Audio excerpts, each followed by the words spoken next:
welcome to Acquired Taste Podcast. We are back. It's your boy Dirty D. It's your boy Tech Daddy. And Vince here. You can't prove anything. So it's just laying back. Just fucking chilling. Must be nice. Must be nice. It felt good. Yes, we're back again. We found DJ. If you were wondering what we're talking about, go follow us on Patreon. We actually came with an episode finally. Oh, I gotta listen to that one. I have to check that one out. Yeah, it was just last minute. Kind of, we didn't have anything to do, so let's do a Patreon episode. People have been paying us $1 for a while. Let's give them something to listen to. I had never been on one yet. Yep. Oh, that's the. Yep. So we did that. Every time we said I was going to be on one, something would happen that day. Yeah. For like months. Well, something did happen that day. That's why you were on one. Well, that too. So there we go. Oh. Balance has been returned to the force. But anyways, if you are new to the podcast, thanks for giving us a listen to. We are a history-based podcast. We talk about some history and some music here and there as well. We have social media, so check us out there. That's pretty cool. We got some merch as well. That's also pretty cool. But yeah, we appreciate you giving us a listen to. We do about 10 to 20 minutes of banter at the beginning of the episode. After that, you'll get what you came here for. We are kind of funny, though, so stick around for that. If you are a returning listener, we, of course, appreciate your support. Y'all have been rocking with us now for almost 3 years now. We're coming up on that 3-year anniversary here. Oh, yeah, What is very soon. What is it, April? It's the first week of April. Okay. Like last week of March, first week of April is pretty much it. I feel like the party's usually April. It's usually in April because that's usually when the weather doesn't suck as bad. It's when the last blizzard comes through. My birthday pretty much every year is the last time it snows. Mm-hmm. It is a holiday for me for more than one reason. Didn't used to be that way. Yep. Pepperidge Farms remembers. Yep, Precious Farms does. Anywho, so return listeners, we appreciate you rocking with us now for 3 years. It's been a journey, but hey, we've come a long way. You've all come a long way, and we're gonna keep doing this as long as you keep listening. So we appreciate you. As per usual, we're gonna get your forehead kisses. Yes. There you go. It's a mono kiss right there. Yes. Solo. Uno. You disgust me. I mean, at least it's a mono kiss, not a mono kiss. We haven't done this shit for 20 years. Yeah, literally. It always throws me when I think back to how long I've known you. It's wild. Yeah. It's fucking And then crazy. come back around. Yeah, the full circle thing. Yeah. The region is a very, very small world. It's circuitous. Mm-hmm. Yeah. Yeah, Oh, yeah. I hate when I talk about stories now, and it's like, it's about 14, 15 years ago. Yeah. And it's just cuts deep. I'm okay with it. I'm okay with that one. The one that gets me is movies. Okay. So I've given up on looking stuff up on IMDb. Mm-hmm. Yeah. I always find it by accident. I'm looking for something else, like a title or what have you, and you end up seeing something that's how old? Mm-hmm. Like it dawned on me, like John Wick, that whole series, that's 10 years old. Really? Oh, shit. Yeah. Jeez. Yeah, that's fucking 10 years That old didn't hurt already. a bit. Yeah, You're right. And You are correct. Yeah, it's the movie years where it's like, oh my God.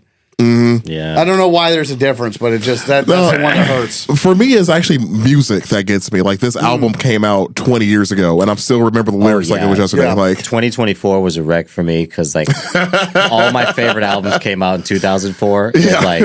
And, everyone was doing 20-year anniversaries, and it was just right. Yeah, it was a kick in the nuts. yeah, actually, that's true because I was looking at I have the record I bought for MF Doom's Food album, and that was I think the 20 year, 25-year anniversary album that I have. Fucking A, man. Yeah, like that hurts a bit. Then I have a Daft Punk anniversary album, like their last album, like that was 10 years ago or something. I'm like, what the hell? Yeah. If you want to hear us talk about music more, we actually do have a few musical episodes that are all really good, actually. Some of our finest work that we did very little to no prep for. Yeah, we really don't need to, which is pretty cool. Yeah. We do have a couple of people. I think somebody that we were planning on getting on. We got to reconnect that. Just have a little music episode. Yeah, there's so many people we need to have on this damn podcast. There's so many people we need to have on our podcast, and so many podcasts that we need to be on. Oh yeah, it's going to be a busy year. It's for sure. We finally made out of January at least. That's fun. Yeah, Yeah. right. The longest month. God, it's I don't know. Every year it seems like as we get older, 76 weeks in January. it's ridiculous, man. Horseshit. Because like every year we get older, I feel like the years go by faster, except for January. Yeah. It's fucking They ridiculous. absolutely do go faster. Yeah, it does. Like it's been a blink of an eye. Especially as we get older, we get busier too, which is ridiculous. Time is relative. Bullshit wasn't bullshit. Dude, I work my ass off for the option to do nothing, and it's pretty ridiculous. Yeah, it's I don't like it. Man, so I actually just thought of a question as we were talking. Since we were talking about Metal Gear Solid, Metal Gear if they Solid, were to do a series on Metal Gear Solid, who would you like to play Snake? What do you think would be a good fucking You, because the irony would be awesome. Where is he? I might be able to pull that off. Yeah. Oh, Glasses away. Yeah, that's a tough one. Holy fuck. off the top of my head, and I'm probably gonna get some shit for it, maybe, possibly. I don't know, but off the top of my head, Frank Grillo. Frank Grillo. Mm-hmm. Who's that? Did you see the second Purge movie? No. Have you watched Tulsa King? No. Well, that's all. That's all I got for you.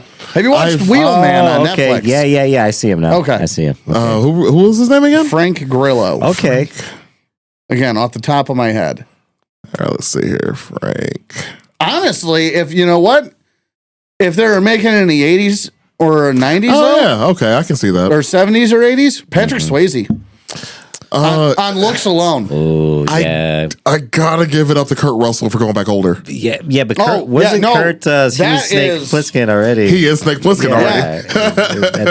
He was a good fucking escape from L.A. Oh yeah, New York, all that shit. yeah, because Kurt Russell. So Kurt Russell's character is Snake Plissken. Yeah, 100% right. Yeah, because he already has the name.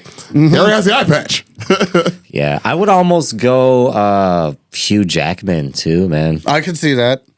I think that Hugh Jackman, but he's almost if he lost weight. Yeah, because like Snake in the game. Well, Hugh Jackman was completely shredded in the last Deadpool movie. Like, I don't know if you watched Deadpool 3. I still didn't watch it yet. It's actually it's a good one. You should watch it. It is. Actually, I started watching it, but that fucking long dance thing, dude, I was like, God damn it, dude. Come on. Like because he literally danced on the grave of the Logan movie, and With, like the whole song. he did it the whole song. I was like, I get it. Like, all right. But you don't know. It's a Deadpool movie. You don't get it, DJ. But anyways, yeah. Watch if you get to the rest of the movie though. He's fucking completely ripped for that movie, dude. It's probably the best shape he's been in. And he's the oldest he's been. Right. Man, what if you had like a fucking young Bruce Willis as fucking Snake? God, I want him to be a villain. Ooh. Like, who would be your Revolver Ocelot? Man. See, that's why I think fucking Metal Gear Solid 2 would be the best one, because he's in there a little bit. Yeah, he should be in all of them, I'm pretty sure. Just all the different villains that they have in it. Yeah. And who would be Ocelot? Dude, it would have to be his name is like right on the tip of my fucking tongue. The Big Lebowski. He's in the bar. He's always talking to him. Sam Elliott? Sam Elliott. The cowboy? Yeah, the cowboy. Yeah. If you're going like MGS 4, yeah, because he's older. Mm-hmm. He's older than that. I forgot how old he is in the second one. I guess he do be having his shirt open and shit in the first one. Yeah, in the fourth one, him and Snake are both old. Yeah. Like, so you could actually do Kurt Russell and yeah, because they would both be age appropriate. Mm-hmm. That's true. It's an old man who's very, very dying. If it wasn't Sam, then I don't know, dude. That's a good one. That's a big question. I have no idea. I'm not good at actors, or I'm not good at those names. I've never have been. Never been a skill of mine. What's your favorite Metal Gear Solid? Snake Eater? Yeah, easily. Snake Eater? What about 100%. you, Ben? Yeah, that one. Snake Eater. It's Oh man, I played a couple minutes of them. I'm really surprised you didn't play those. I didn't like the overhead view. That was my thing. Like, that was my thing. I did not like the overhead view, and I just never revisited it. Yeah. okay. I can see that. Yeah, that makes sense. I can see that. Splinter Cell, I was all over. Yeah, the new Metal Gear Solid was really dope. Open world. Yeah, 5. If it actually had the full ending, that would have been fucking cool, but I had to rush it because of the whole Kojima fallout. Oh yeah, I never even finished playing it. I got stuck on I forgot what part I was on, but like I was just building up my little bases everywhere. I like how creative those games always are. Just like the creative ways you can kill a boss in those games have always been great. Oh my god! Like the first one with Psycho Mantis, how like you had to like unplug your controller out of slot 1 and plug it into slot 2. In order for him to stop controlling your game and reading your memory card. I remember you telling me that. I still, like, part of me still doesn't believe that. It's wild. I have a story about this. Actually, my answer, I just thought of this. And again, I'm just basing this off of like images I remember. Jean-Claude Van Damme. That's what I want the villain to be. As a ocelot? Yeah, as the villain. Jean-Claude Van Damme. I want him to be. That's dope. I kind of fuck with that. Yeah, that's a good one. I can see that. Yeah, that's funny. Give me a minute. I'll get there. So, dude, the Metal Gear Solid 2 with Raiden. Yes. Right. Somewhere towards the end of that game, me and Tony bought that game. Oh, we rented it. Yeah. And Tony was like, "I want to try to beat it in one go." That's a big ask, but okay. Yeah, dude, 11 hours. Into this fucking game, and I sat there and I watched my brother play it. It's great. I mean, it's a cinematic masterpiece. Oh my God, really. So amazing. I mean, like you're in it. And it gets to a part in the game where you get captured and you're pretty much butt ass naked in like this tunnel. I was like, are you talking about the naked part? Yeah, dude. And like the game keeps telling you to you're not gonna win. The only way past this part is to reset the game. Now, this is the fucked up part, because in the previous game, like he said, it did the memory card trick, where the only way to beat the boss was to switch your controller because he could read your mind. So you had to switch the controller port, or you'd have to take the memory card out so he didn't like. Yeah, because he couldn't read it. Yeah, so he couldn't like things like that. So like Tony's like, fuck, like we couldn't get out of this tunnel. He didn't know what to do, because like there's no door or nothing. No. You're just literally walking around. You're naked. Yeah, like he's holding his like he's running while holding his junk, trying to cover himself. And so fucking Tony, like we're 11 hours into the fucking game, dude, and Tony decides, he's like, I'm gonna reset it, dude. He's like, I don't know what else to do. Like it worked in the first one, we had to switch the controller's memory card, and he fucking resets it, dude, and like that was it. Oh wow. He had never saved it. 11 hours into the fucking game. Oh, no. Oh my God. He fucking turns it, and we turn it back on, and he goes to the game, and like there's nothing there. And we were just like, oh my God, what have we done? Just it's fucking completely ruined, dude. I've only had one moment like that in my life, and it actually wasn't my fault. It was my brother's fault, actually. But that's another story for another time, though. So we're talking about Metal Gear Solid. Yeah. But like I've always enjoyed the creative ways you can kill a boss in Metal Gear Solid. So like, for example, 3's been out for forever. This is not a spoiler. I don't give a fuck what you say. So in Metal Gear Solid 3, the boss with the fight with the end, which is like the old dude, the sniper, but he has like camouflage. That blends in with the environment. So not only is he a sniper, so already hard to find, he has camouflage that also blends him into the environment perfectly. Oh, so you can't like Predator? Yes. Kind of? Okay. Exactly. But the dude is also an old man. So like, again, all these villains in Metal Gear Solid games have like the most ridiculous gimmicks. And he's an old man who only has 24 hours to live. So he spends his entire time sleeping so that his last 24 hours of being awake can be him fighting somebody.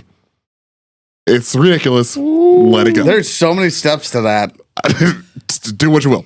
I feel like so the entire time you see him in the game, he's asleep in a wheelchair being pushed around by somebody. And this boss fight was incredibly difficult. Oh, he has a pet parrot. Forgot about that. Has a pet parrot. So either you can So either you can find him by his scope, like the glint of a scope, and that's right before he shoots you. So good luck. Because you also don't have a ranged weapon to fight him with either. So there's that. Or you find his parrot and track where the parrot goes to land. And then you can shoot him that way. It's going to take a long ass time. Anyways, there's two other ways you can kill him. There's, I think, 3, but the 2 that I remember, though, is there's one cutscene where, like, because you'll see him in cutscenes, but he's always sleeping. But at the end of the cutscene, if you look across, you'll see him. And you have a sniper rifle at the time. And you can shoot him right then and there and kill him. Oh, shit. Really? Yeah. Wow. The other way, awesome. which I used, is if you turn the game off, so you start the boss fight, save the game immediately, set your system forward 24 hours, start the game again, he'll die of old age.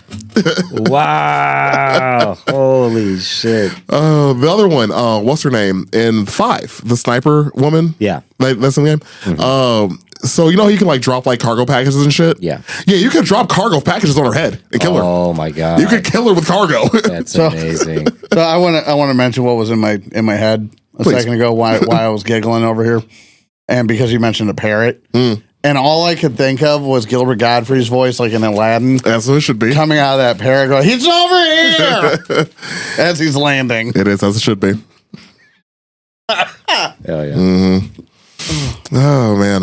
All right, we're 15 minutes into this. We gotta get into the story.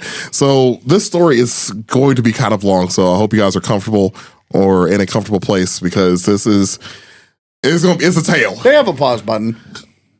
Oh, that's true. Yeah, That's yeah, ain't radio. Yeah, that's true. That's right. Technology. Sometimes it'll lose me. So yeah, this story the story itself was hard to pick up. Like so before he died, his story was going to be written as a book, but nobody would pick up the book as like a contract because nobody would believe it actually happened. Right. That's how unbelievable this story actually is. There are 2 books about it now. I own one of them actually. I own the main one. I plan on reading it next.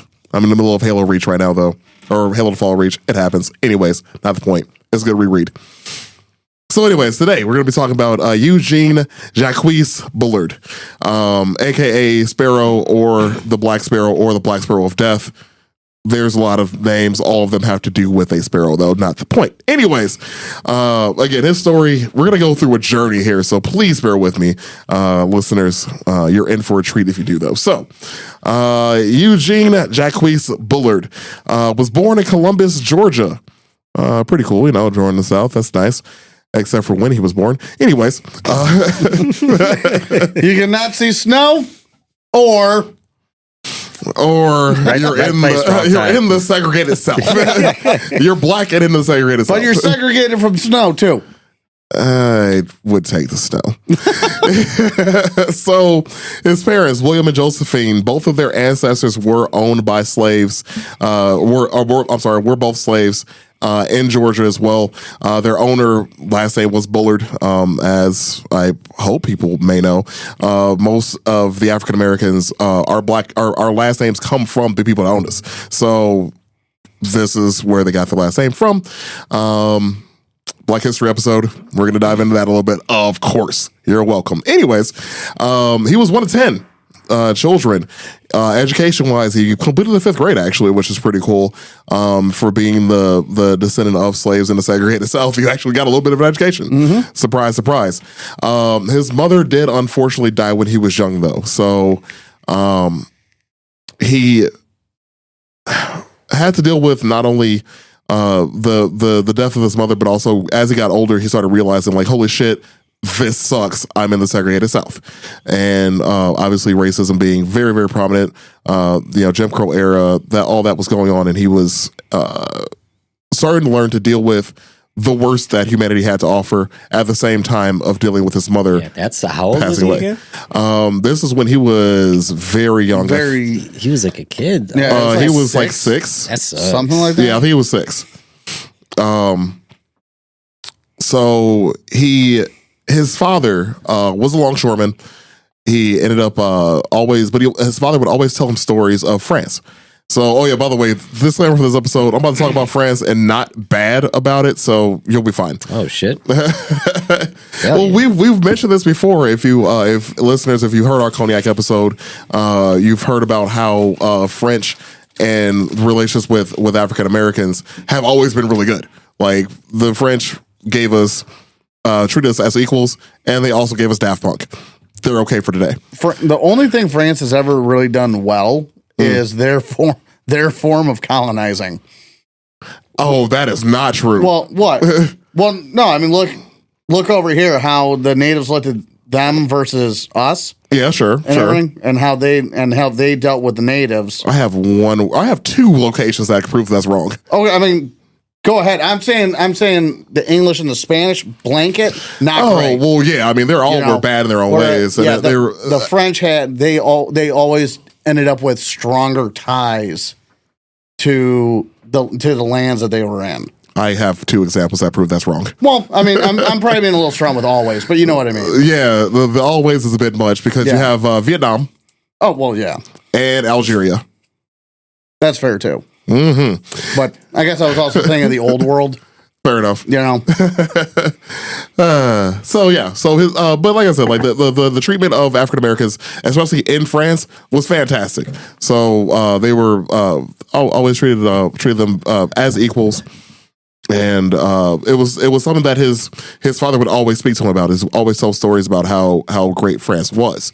So he grew up with this idea of like, well, this all fucking sucks, but maybe one day I'll get to France. I'm going to get to France one day. That's his end goal. So you go to France, boy, they got a lot of white women over there. And they did. I'm going to get to that. So his father being a longshoreman, and I think by this point a few of his siblings might have already passed away, but still there were still 7 kids in this fucking house, and his dad was working all the time, as a longshoreman, which still doesn't pay that much. So imagine not paying much, and then you're also black, and it's also the South. So he wasn't making much, but he was making enough to make ends meet, enough for his family. So as a kid, of course, dealing with racism, he wanted to leave. He actually started to try to run away. He wanted to go to France. His father always found him though. Didn't really work out for him. Eventually, moving forward in the time, his dad got into an altercation at work. Ended up almost killing a man, and white dudes were always picking on him. But the problem is his dad was also fucking huge. Yeah. So I think they said his dad was like 6'3"? 6'3", I believe. And I mean, yeah, pure muscle. He was a longshoreman. Yeah. Short little French dudes. He picked a guy. So the guy hit him with a bar or he hit him with some piece of metal. And then he picked him up Looney Tunes style by the crotch and the collar and threw him. Was it off of a boat? I thought it was into a boat. Not like down the deck, but like into the hull of a ship or something. Something like that. This is the fucking French dude, like you sick. This is the dad. Yeah, this is the father. You're still in Georgia. We're still in Georgia. Damn, that's hilarious. So and he goes to We're gonna get there though. It's not funny, but the idea of somebody going to their boss, because that's what he did. He went to his boss. His boss liked him. Yeah. His direct boss liked him. But the idea of this conversation is hilarious. Mm-hmm. Going, I killed somebody. All right, boss, you're not gonna like this. Yeah. I might have killed a white dick. But Pete, you remember how he had a head? It was like one of those. Yeah. And then he sent him home? Yeah, so the boss did eventually send him home. He was like, look, man, I'm going to smooth this over. I'm going to tell them not to say shit. There's the word. Don't worry about it. Take the rest of the day off. Yeah, take the day off. I'll handle it from here, blah, blah, blah. Well, the problem is, again, he's not a small man. Somebody saw him do this shit. Word got out, blah, blah, blah, blah, blah. Bunch of drunk, racist white dudes then showed up at his house. With banging on his door. So. Yeah, and the drunk part is important because they were at the bar for hours. Yeah, they were getting the nerve to surround somebody's house. Yeah. How tall did you say he was? He was 6'3". 6'3". They're in the bar just like, all right, that's a big motherfucker. Are you sure? Get another. Get another round. So they end up surrounding the house. Thankfully, the father did have a weapon to defend them. And also, thankfully, they thought after banging on the door for hours, or not hours, but at least long enough to find out that, hey, he's not home, let's leave. So they did. That was the part I thought was wrong. Yeah, I was surprised. I was reading and listening, and I had it from 2 sources. Like they just left. That's what I was very surprised by. They were just scared. They were like, "Well, that's what we thought. You better stay in there." Yep. Yeah, you better stay in there where it's safe for me. But yeah, I went to a different source just to make sure that nothing happened to the house or the family because not the way I expected it to go down. Yeah, I went through a few, that's why I have so many notes, because I went through a few different sources, so I have like blanks that are just filled in with other stuff, which is ridiculous. But anyways, so he starts running away from home, always gets caught, but he eventually saves up some money, and eventually makes he saves up enough money to get a train ride to go to Atlanta. So now this dude has a fifth grade education. He's 11 years old at the time. I'm sorry, he's 12. He's 12 years old at the time. Doesn't really know much, but he knows enough. Like, if I need to get to a big city, I might be able to find a way to get across the ocean, right? So he makes it there. Ends up running into, and I could not find another word for this because I feel like it's a derogatory term, but I couldn't find another way to describe him. So whatever. Anyways, so he ran into some gypsies. Oh, I mean, they were though. Yeah, I mean, yeah. I mean, that's you can use it in a derogatory way, but sure. But I mean, yeah, gypsy. So he ran into some gypsies. They were from England. They flamboyant travelers. Yes, flamboyant tent people. A lot of medallions. Yes, yes. A circus without a tent. Yes. All right, now it's derogatory. I didn't know I had this many in me. I had none. Apparently, I have a problem with gypsies. The Romanian. I'm out. Now it's getting ridiculous. Romanian rapscallions. Continue. Okay. Well, these guys were English anyways. So the family was called the Stanleys, though. So they were a traveling band from England, and they were in the middle of traveling around America, earning money by taking care of horses, which is a thing that they were known for. Anyways, so he's with them for a while, learns how to take care of horses. According to Peaky Blinders, they steal them a lot. I was thinking about that. I was thinking about Lock, Stock. Wow. The Pikeys? I was thinking about Sherlock Holmes. No. The Pikeys is the other movie, not Lock, Snatch. Stock. Snatch. I'm sorry. Yeah. I was thinking about Snatch. That's what I meant to say. I've been thinking about Snatch. I was thinking about I fucking hate Pikeys. I was thinking about The Gentleman, the last movie from Guy Ritchie. I think he has a problem with it actually. They're on this fucking topic. Anyways, let's do a gypsy episode. I don't know about all that, but anyways, so at least with the Stanleys. The Stanleys are teaching him the trade of how to take care of horses, the equine trade. So he learns all about how to care for them. He travels with them for a while, earns a little bit of money, and he also learns that even they told him, like, actually, England isn't that bad either. Like, they actually, you do okay over there. They're not like, here. He's like, man, I need to get to Europe. Like, this sucks. So he's working with them for a while. He's like, well, so when are you guys going back to England, by the way? I want to come with you, obviously, because you guys know where you're going. Can I come with? They're like, actually, we're not leaving anytime soon. Sorry about you, dude. And so... Didn't they kind of like drag him along for a while though? For a while, yeah. Yeah, he was with them for a bit. Yeah, because he did learn from them for a while.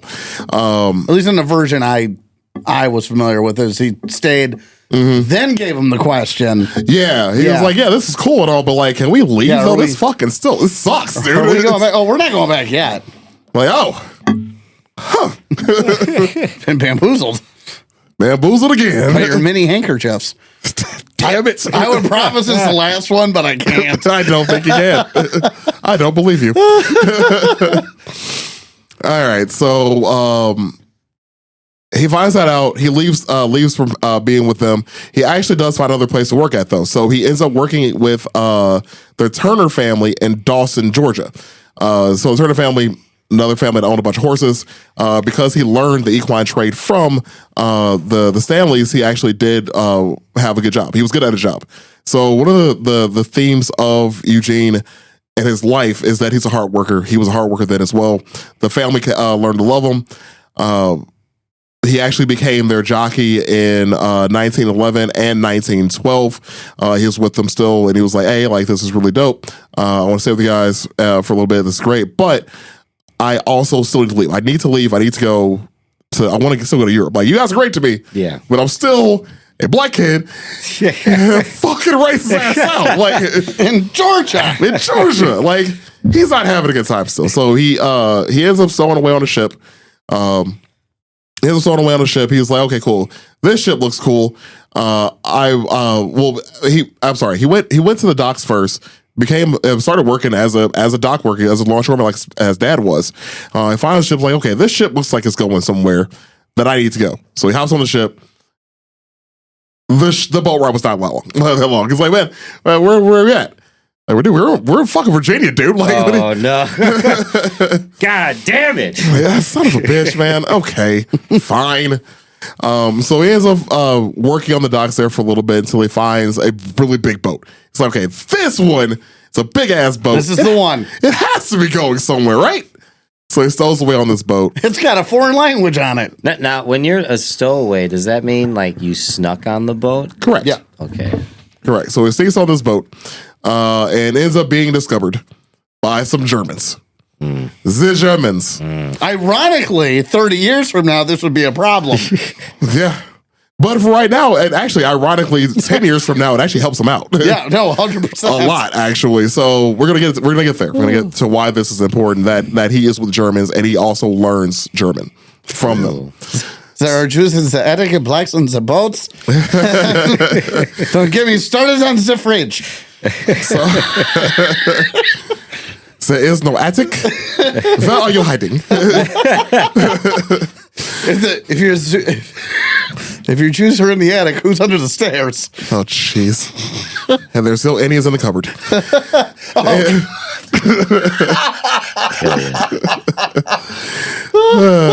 Felt good. Anyways, so he's found as a stowaway. Thankfully, that some of the workers on the boat were like, hey, this dude actually was a worker on the docks. If you're willing to work, you can stay.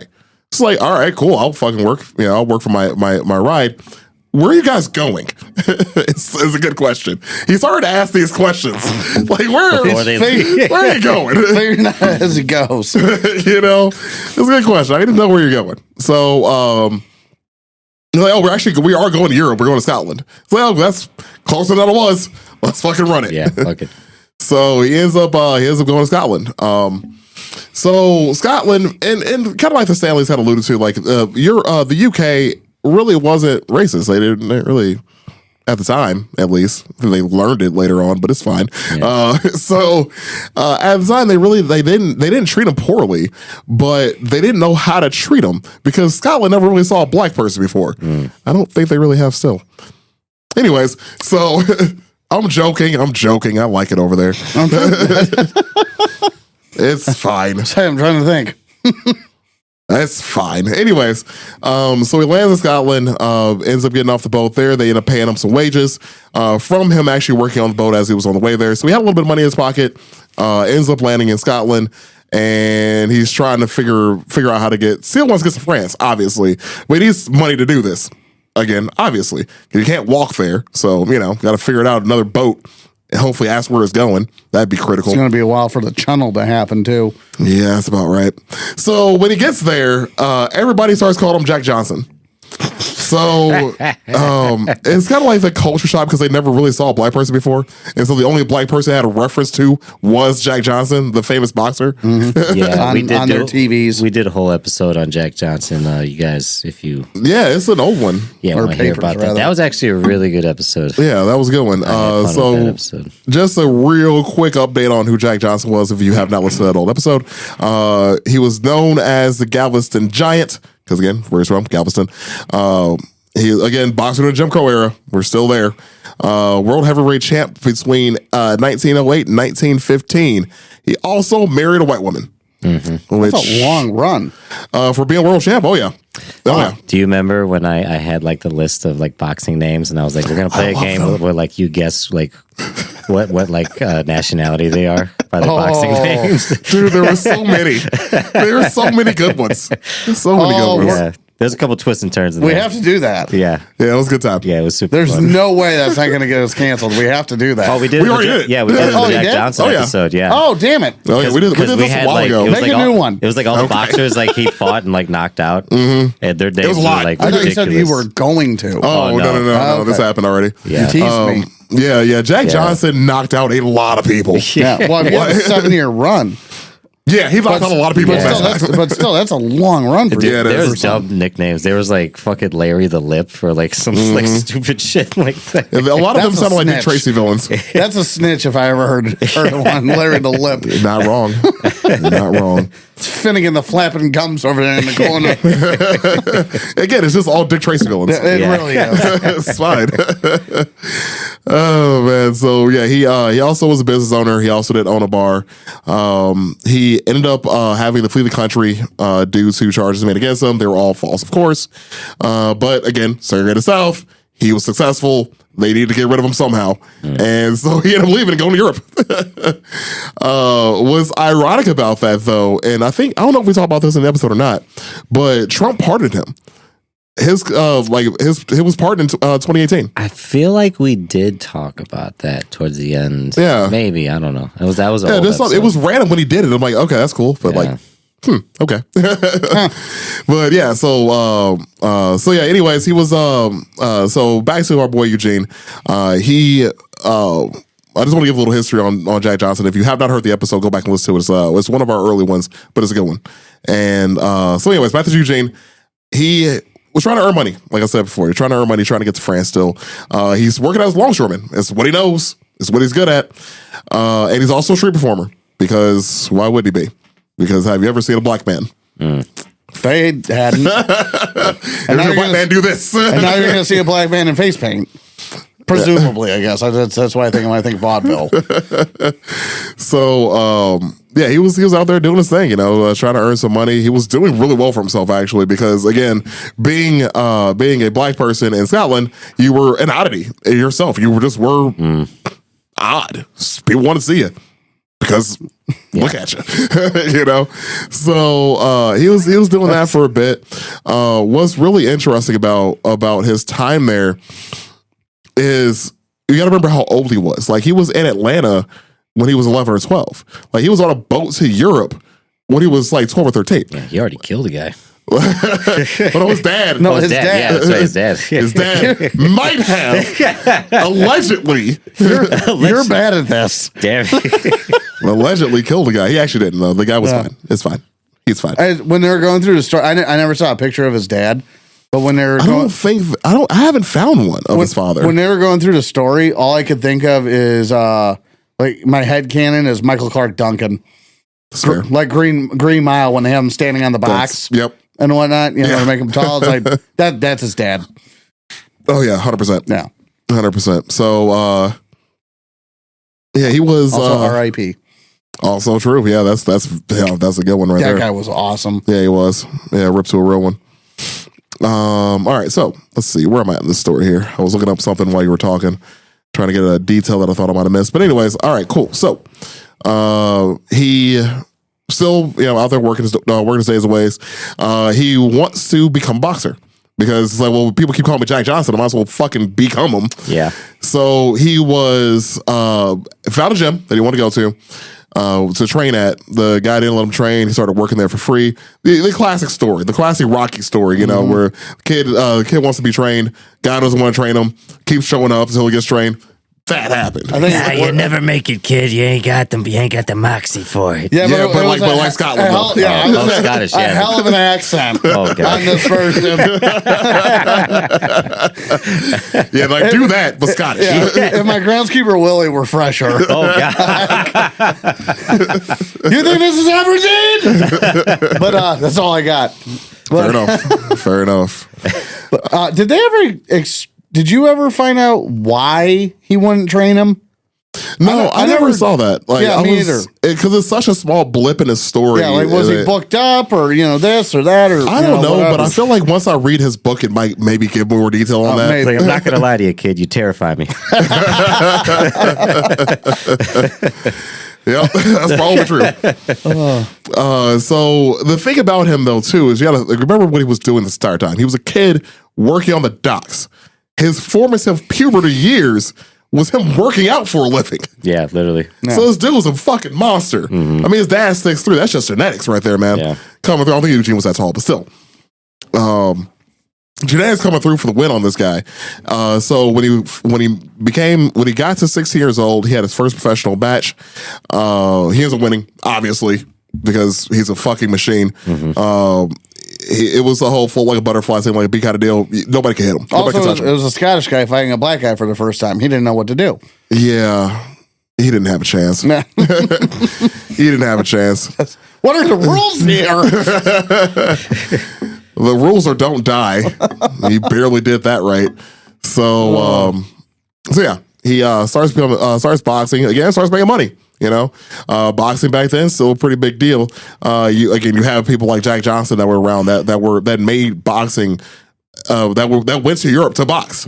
So Europe had seen black people box before. That's not an anomaly. Yeah. So like him being one of them now, he starts getting some bread from it, which is pretty cool. He was working, if I remember right, he was working at that gym. That's what won the guy over, though. Yeah, he started working at the gym for free. For free, and the guy basically got tired of looking at him. More or less, all right, come here. Yeah, again, it feels like the typical boxing story. No, it's 100% does. Underdog. Yep. But then started beating everybody up. Yeah. So through his boxing career, he starts meeting more African American boxers. One of them being Aaron Lister, the Dixie Kid, aka the Dixie Kid. Aaron Lister, another boxer, born and raised in America, left for France. Unfortunately, I didn't write too much down about Aaron Lister's career. He actually had a pretty decent boxing career, but the problem is the story ends very sad. He unfortunately didn't. Though he did have success as a boxer, he didn't really have it his entire life. I believe he died after falling out of a window. Oh, geez. But people don't know if he fell out a window or he just dove out the window because it might have been suicide.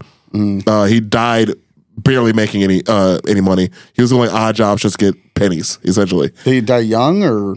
No, I don't think so. I should have wrote that down. Okay. That's on me. It just makes you wonder. Yeah, that's on me. But again, another boxer's like, hey, dude, I'm living in France. You're living in Scotland. You want to come to France? He's like, finally. We have stale bread and no haggis. Still white women, though.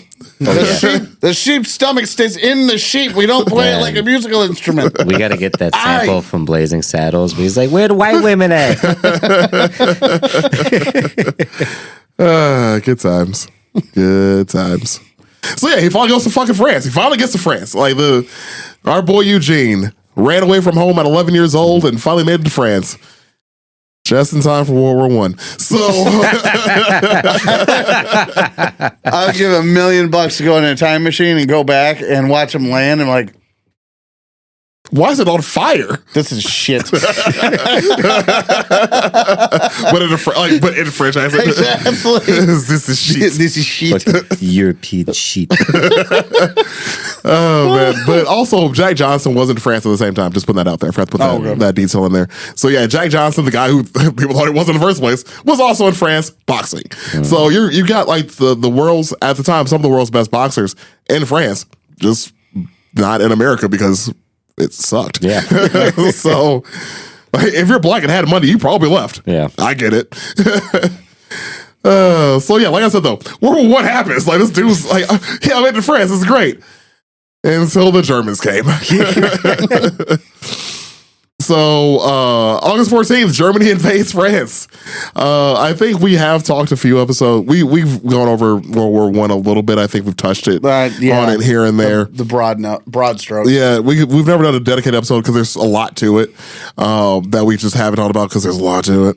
But anyway, so he's there. He's 18 years old. He's been in France for I think like a year or two at this point. He wants to help protect the country that he always wanted to be in. The country that treats him like a fucking man. That treats him like a human being. He wants to help defend it. I get it. Yep. So he's like, hey, I'm 18 years old. I go join the army. And I was like, dude, who the fuck are you? He's like, well, I mean, like, I'm Eugene Bullard. I'm a boxer. I've been in France for the last couple of years. What's up? Do you have any papers, man? Any paperwork at all? Like, yeah, he ran away from home at 11 years old. Like, didn't have any paperwork. Fucking he got in France, started beating people. Or if he beat up a mime. He might have. I like to think he did. For clarity, yeah. Mimes are smug. The French are smug. Just, Mimes is in his face. Like fucking. Oh man. So anyways, as I said, he didn't have any paperwork to prove that he was an American, that he was French, that he was anything, or to prove how old he was. Yeah, that he should be there. Yeah. in the first place. Right. Yeah. So you got this dude who was now an accomplished boxer who speaks French, German, and English, who's just, hanging out. So he's like, you know what? The recruiter for the French army was like, you know what, man? Look, if you are 19 years old, you can join the French Foreign Legion. That's your way in. It's like, oh, all right, cool. He waits a year, joins the Foreign Legion. Bing, bang, boom. He's in the military now. Also, with being in the French Foreign Legion, after 3 years of service, you get your citizenship. So you can become a French citizen on paper, which is what he was missing a lot of. So he ends up joins the French Foreign Legion. He, because of his size, strength, and overall prowess, he becomes a machine gunner.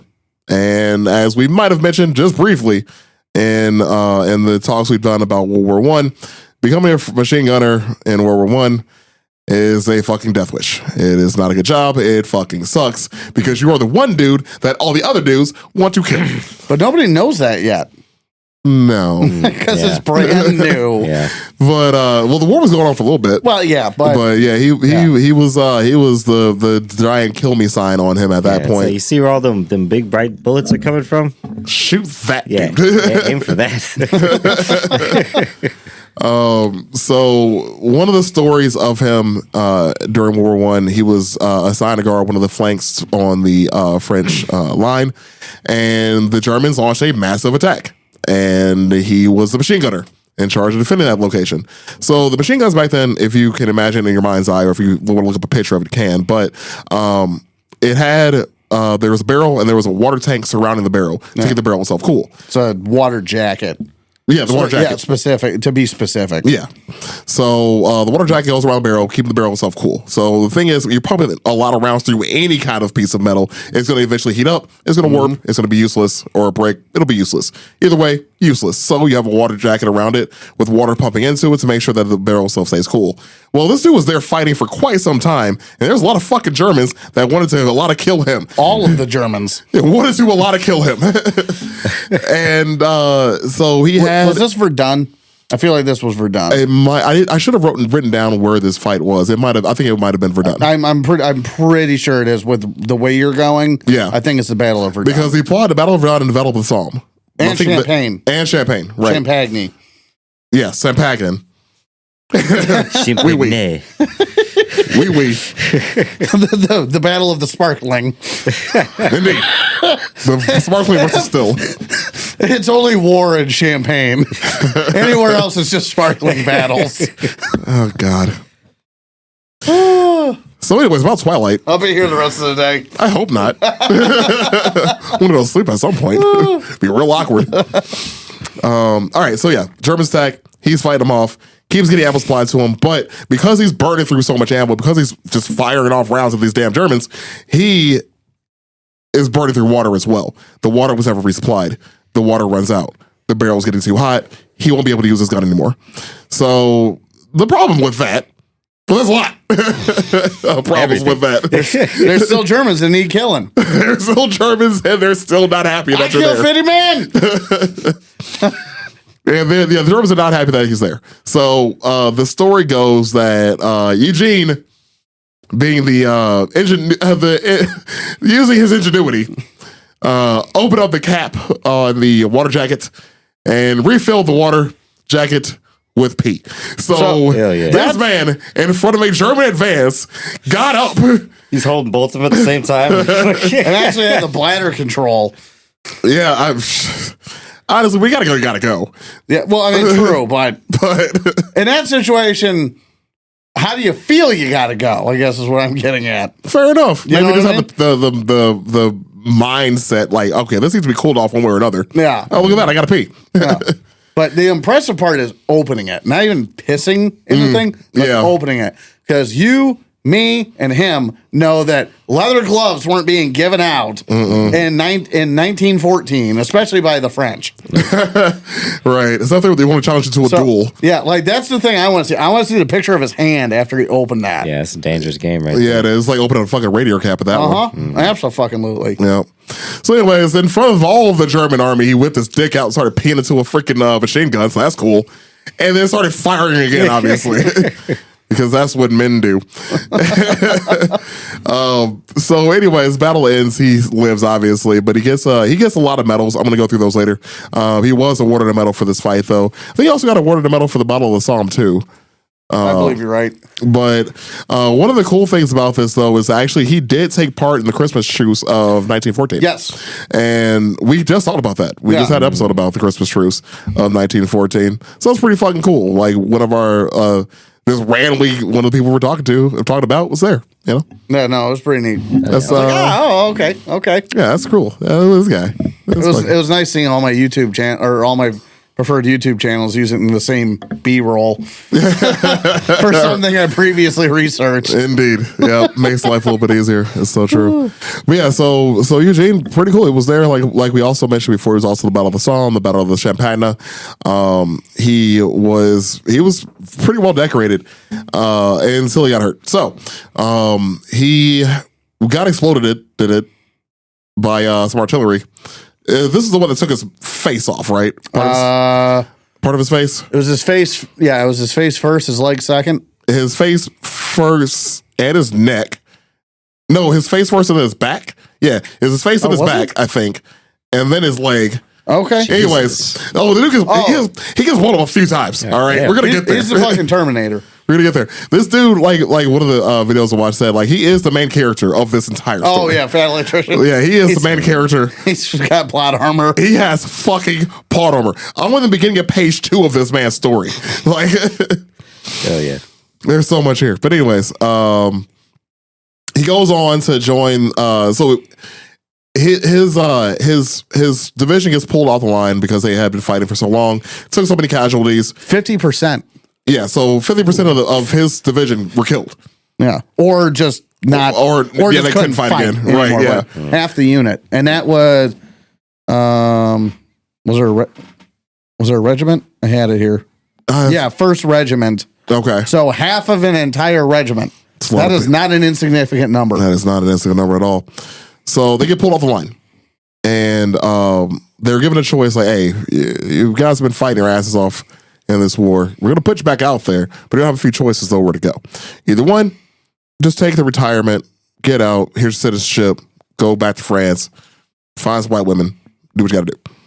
The other option was, well, you can keep serving, but you're going to go to Africa where the fighting was not nearly as bad. Like, they were fighting like, yeah.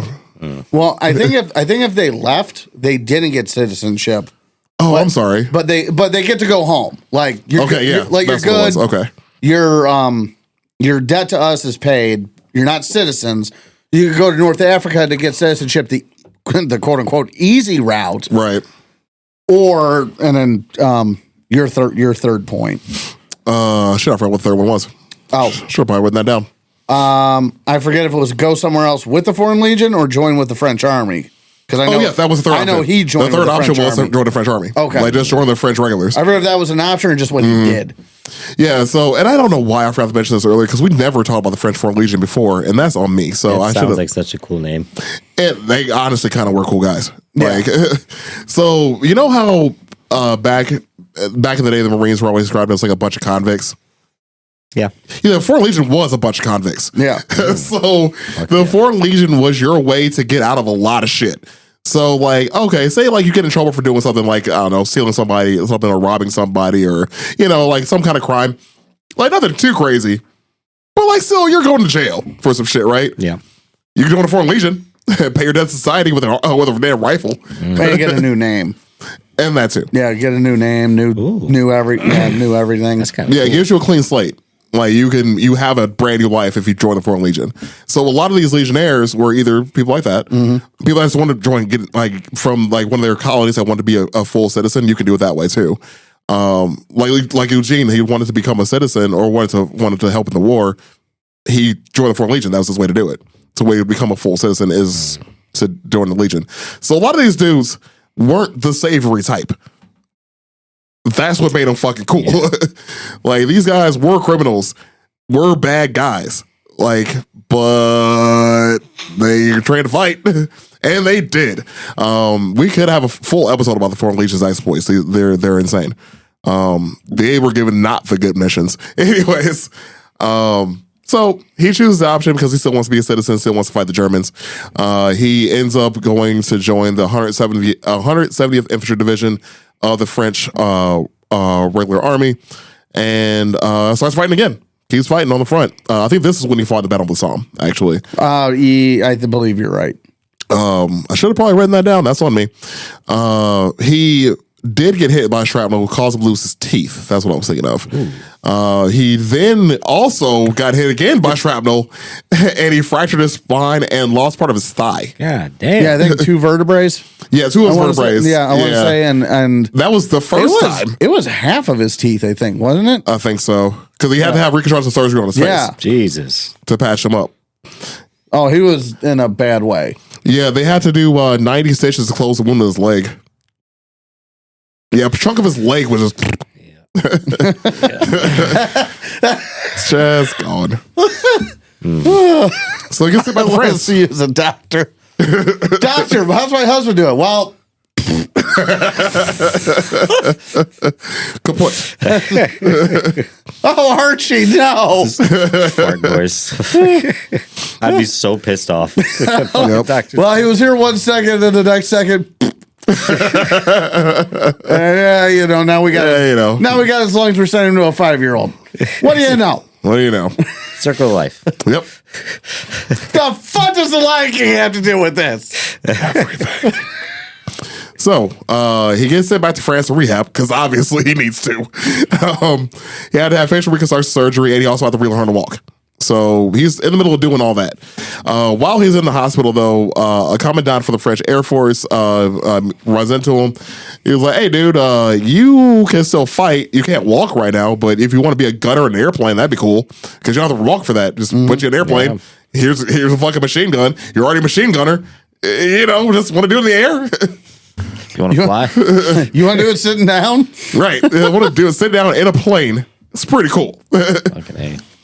So he's like, okay, cool. I mean, obviously I'm already a machine gunner. I know how to operate the damn thing. I mean, I guess I can do that in the air. That's fine. Because he still wanted to fight. Like, Eugene didn't want to give up. He was not wanting to say fuck this and leave. He had fight left in him. You're going to find that happens a few times in his life. You got a taste for blood. A few times. We're going to get...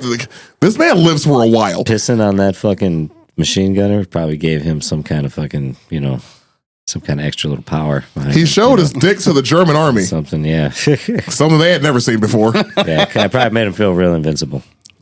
He survived it. I would too. That's what I'm saying. Oh, man. So he goes to start training as an aerial gunner. Like I said, he doesn't need to walk for it anyway, so, fine. While in the middle of training, he does end up meeting a pilot who just so happened to be a boxing fan and just so happened to know who the fuck he is. So again, main character shit. Like this guy. Yeah. I forgot about that guy. Oh, I remember the commandant. I forgot about that dude. Yeah. So he meets this pilot. Pilot's a fan of his. So it's like, dude, like, want to be friends? He's like, yeah, I'm Eugene. I'll be your friend. He's like, wait a minute. You're a pilot, right? He's like, yeah. I have an idea. So unbeknownst to this pilot that he just met, him and a buddy who is a very wealthy person in France made a bet. And they may or may not have been drinking.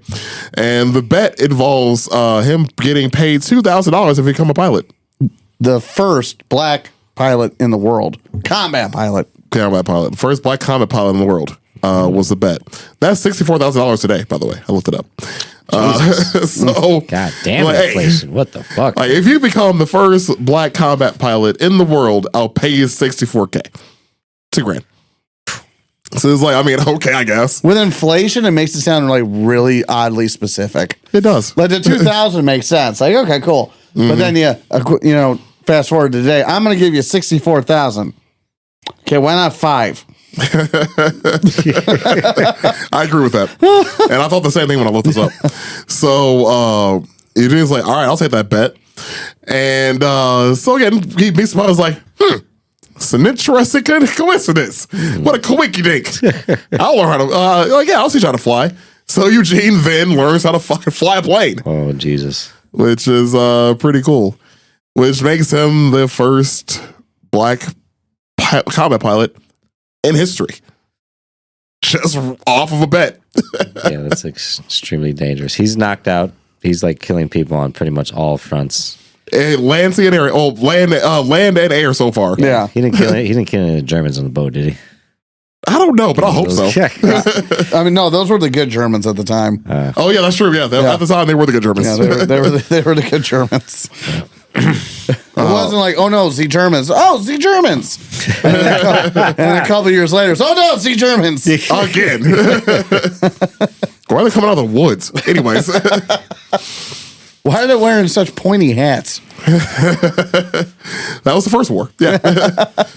All right. So let me see where I'm at here. All right. So learns how to become a pilot, goes training, passes training, becomes a pilot, starts flying combat missions. Now the thing is, and which confirmed kills for any military for the longest time, except for nowadays, it's all electronic. But back then in World War I, in order to get a confirmed kill, you had to have downed the enemy plane on your side of the line. So if we're in a dogfight and I shoot you down and you land on the German side, I can't confirm that as a kill. I shot you down, but you landed on that side. Because we can't examine the wreckage. Exactly. Yeah. It's dog shit. So he actually shot down between 5 and 7 planes. A few of them were confirmed by other pilots that were up there with him, but it wasn't enough to make him an ace. He would have been an ace, though. I was saying, what makes you an ace? I think it's 5. I thought it was 5. Yeah, but they couldn't confirm them. Okay. Yeah, that's the problem. Like the majority of those landed on the other side. Gotcha. So, unfortunate. I thought it was 5. Well, I think it's 5. I'm going to Google that real That could quick. be old information. That could be Vietnam information for all I know. Oh, God, this is where I am. Do something. It's 5. It's 5. Okay. I would say that sounded right. Mm-hmm. Yeah, the term ace actually started in World War I too, by the way. Is the Jeopardy music copyrighted? I'm confident that it is. I know it is, but I was going to say. I am confident that is. If it wasn't, though, we need to put it on that button for those little in-show research moments. Yeah, well, normally when something like that happens, you guys are talking, I do the research real quick, and then we're good. I think we all wanted the answer. That's true. We all did. Yeah, we're all eager. I think it's because it's a straight up dude thing right there. Like it's just a man thing that we just had to have it. Yeah, it's fine. That's silence by the campfire. Oh, excuse me. What it is. Yeah, that's true. So just all of the medals that Eugene actually did win, I do have a list of them here because I was curious. So I'm going to butcher these names because it's in French. Moving on. The coup de grace. Well, that one's easy. Yeah, that sounds familiar. That one was awarded to him during the Battle of Verdun. The coup d'etat. I did not know that was a medal. I could be pronouncing it wrong, but that's what it looks like to me. I mean, I'm not doubting you. I just fair enough because I don't know what it translates to. It's just I feel like everybody's heard the word coup de grace. Indeed. Yeah. He's won the medal military. Which was award Battle of Verdun again. The Legion d'Honor, apparently, which is the highest ranking order and decoration in France. We're going to get to how we got that, by the way, later on.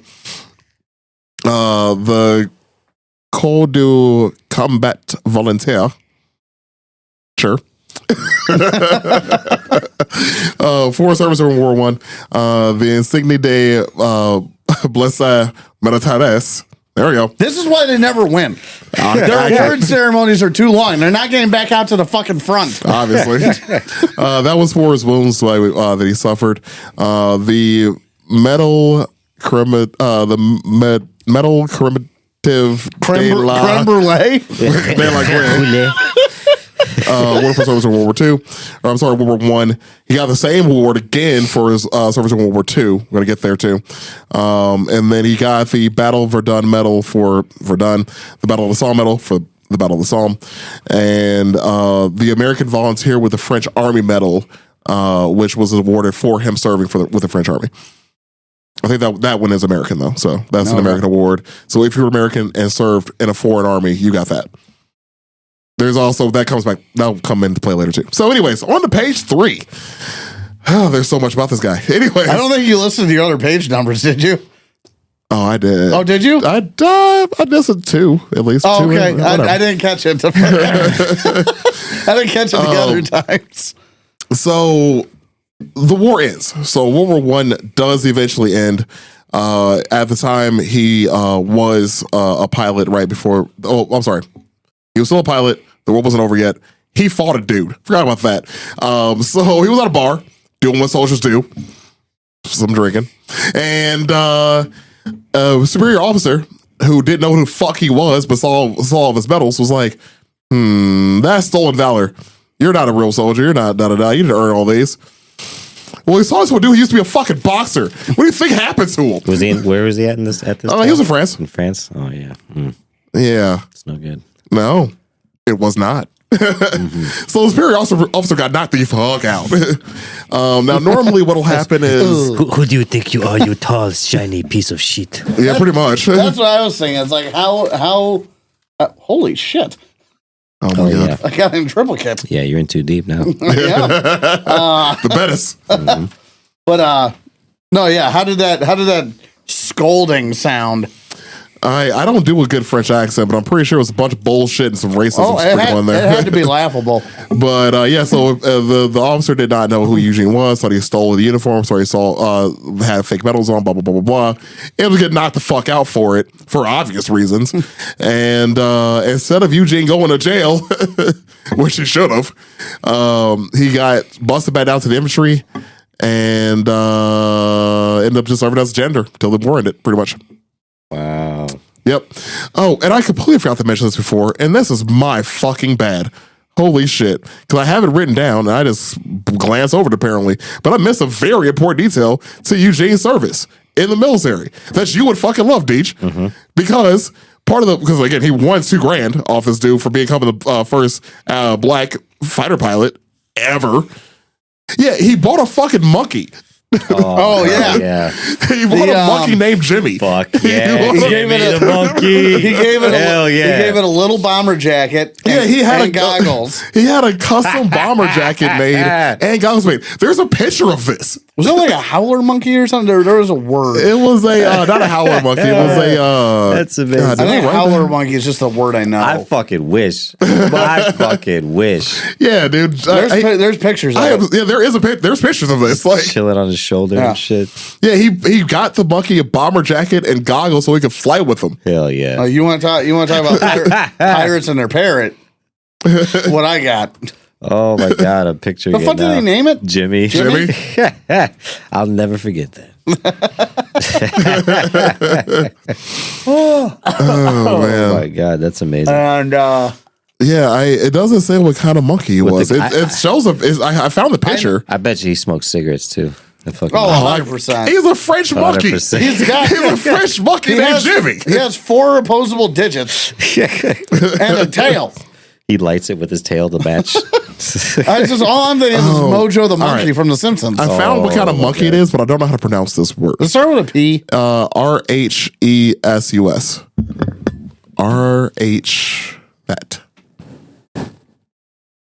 That type of monkey. Sounds like a weird way to say racist. Racist.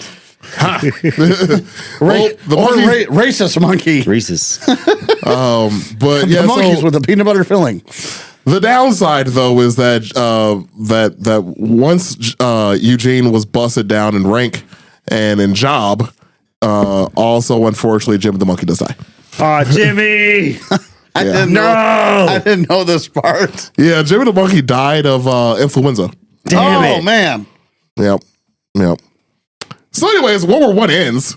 He gets discharged. He goes back to boxing. So, I mean, he was good at it. Might as well go back to it. The problem is that he was missing a lot of his parts, and he actually did win his first fight. But I think he damn near broke his hand in the middle in the fight. He was fighting for Jimmy. He was, obviously. But yeah, after sustaining all of the wounds and injuries that he sustained during World War I, he wasn't in the shape to fight anymore. He couldn't fight. He was not in the prime anymore like he would have been if he wasn't for breaking his spine and losing half of his teeth and mortars losing his chunks and body parts and legs and shit. So yeah, he tried to fight. He won his fight, but he just realized there's no way he could sustain this. The story goes is that the boxing promoter of the fight did try to run away with the money. Eugene did chase him down, did beat his ass. took his money, of course, and left. He used the money though. He had money that he saved, obviously the money he earned in the war, and the money from his fight. He took that money and opened up a bar because he's in France. I hope he called it Jimmy's. He should have. That's a very specific bar. And you name it Jimmy's. Well, there was a Jimmy's out here for a while. That's why I'm saying what I'm saying. I forgot about that. Yeah. Thanks for that memory. That's why I'm saying what I'm saying. No, that place was not okay. If anybody's from the region and knows what the fuck we're talking about, shame on you as well.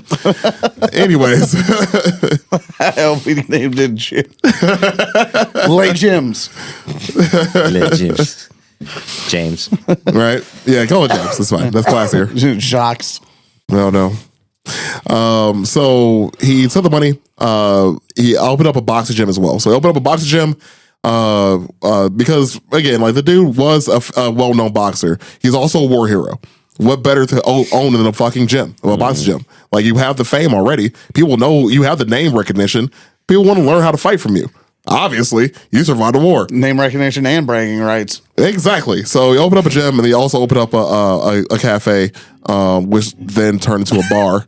So it was a cafe first, then it started because alcohol. Anyways, I was just kidding about the Cotton Hill shit earlier, but now I really hope like sometimes he would get hammered at night and I killed 50 men. They took my monkey. Jimmy.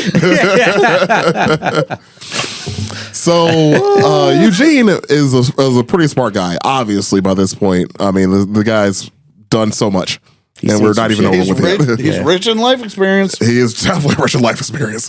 So he learns that there is a loophole that he can exploit to have his bar open later than every other bar in Paris. So instead of it being a bar, it is a bottle service club. And he can keep his bar open as late as he fucking wants to, damn near. So he does. So he has one of the most popular nightclubs in France, in Paris at the time. A lot of famous musicians came through. I mean, for example, and I'm going to go off just a few people that performed there. Louis Armstrong himself performed there. Like one of the most influential jazz musicians and musicians of all time. I mean, his voice is in my head just mentioning his name. You know, trumpet player, amazing, obviously. Josephine Baker, who will come back to the story again later, who actually I wanted to do a podcast about her in the first place, and it's been on my list for a while. Need to do her some justice. But yeah, Josephine Baker also performed there as well. She's another African-American woman. I think she was also mixed with Indian as well. I could be wrong about that. But like Native American Indian. That she also left America and moved to fucking France. She also performs, he's also friends, like best buds with fucking F. Scott Fitzgerald, the guy who writes The Great Gatsby. Mm-hmm. He's friends with Ernest Hemingway. You know, the Old Man in the Sea. Well, that's probably one of the more famous books. The book The Sun Also Rises. There's a character based off Eugene Bullard. I thought you were looking for just works. Oh no, I did that already. For the audience. Oh, sure. Yeah, that's what I meant. So there is, in the book, The Sun Also Rises, there is a unnamed black jazz drummer. And that character was based off of Eugene Bullard. You know Hemingway's house is still standing in Cuba? I believe that. Yeah. Excuse me. So, by the way, this is also Hemingway's first novel ever. And Eugene Bullard was really? featured in it. Mm-hmm. Oh. So that's pretty cool. As I mentioned, Louis Armstrong did perform there. However, I forgot to say that Eugene Bullard, was also a drummer. Oh shit! Yeah, he played jazz. Oh wow! So there's actual records recorded. This is later on in the story, but when I'll get to it, I'll come to it. It's the hardest shit to play fucking drums for is jazz music. Yeah, it makes absolutely no sense. I played jazz saxophone. My brain still hurts. Yeah. It makes no sense to me. Anyways. It's all improv, ain't it? I honestly, no, it's not. Well, I mean, that's how it's sold, though. Exactly. Yeah. That's why it's ridiculous. That's how it's packaged.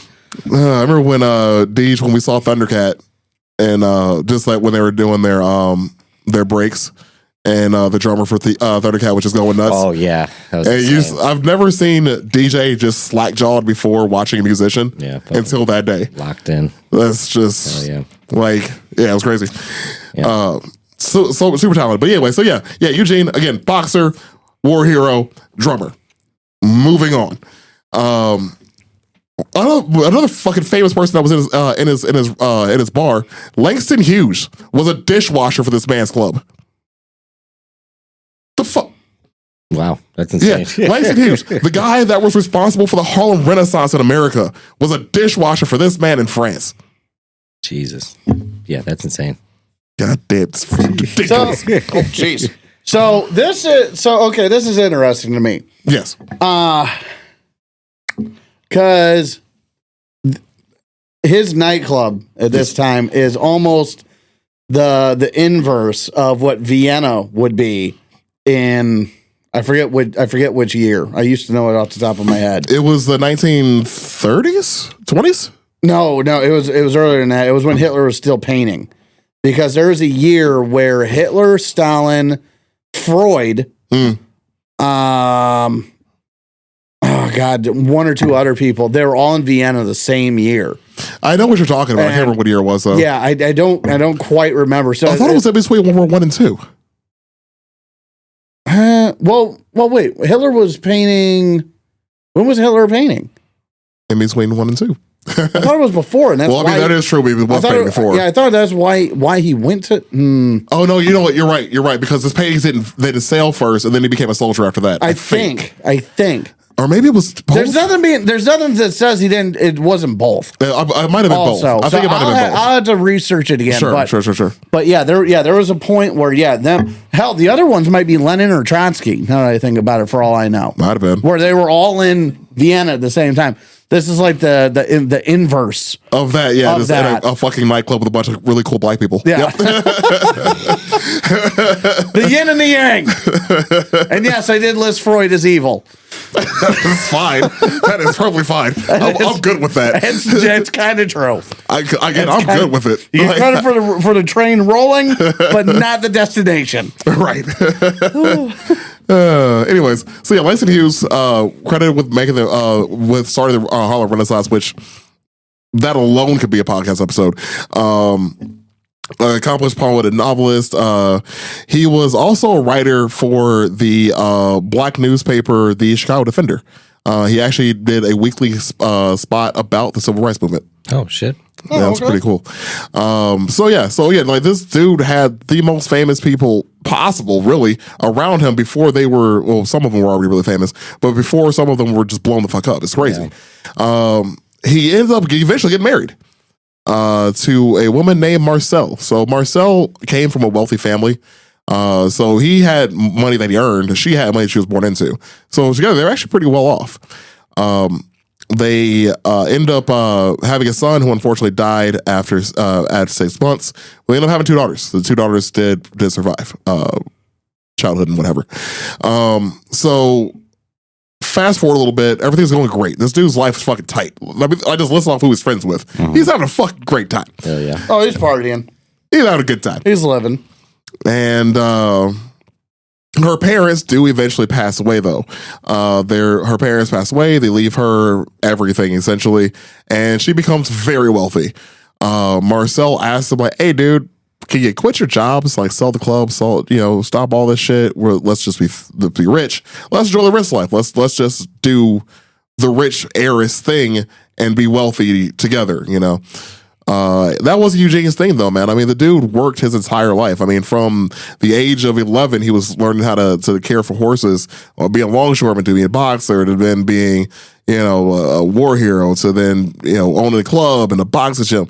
He never stopped working for everything he earned. So he's like, no, I don't want to do that. I don't want to stop working and just live a rich life. It's not who I am, So she leaves him. She leaves him with the kids, actually. This bitch leaves them with the kids, and then she just goes off and just bees rich and does some other shit, but completely forgets about him. Leaves him with the kids. So Eugene tells his children, like, hey, your mother died. We're leaving, blah, blah, blah. It's fine. So the issue is what starts happening is because this is right after World War One. A lot of soldiers from America start coming back to France just on like vacations and trips and shit. Because we're also dealing with still the age of prohibition in America still too. A lot of people come out to France just party. And so the funny part is that these very racist people from America were coming to France thinking they could do the same shit that they were in America. Yeah, no, dog. No. You just beat their ass too. So you didn't fight them. The cops will come and arrest them. And Eugene was like, yeah, France, bitch. And he did. It was great. Going to fast forward again. World War II starts. Because of course it does. Of course it does. Eugene's still in France. The longest time out in history. Yeah, it was. We got to get some shit together real quick. We're coming back, though. So, yeah, war number 2, Electric Boogaloo. Game on! Yes, the second above average war starts. Eugene at the time was 44 years old. So he's getting old, getting up there in some years.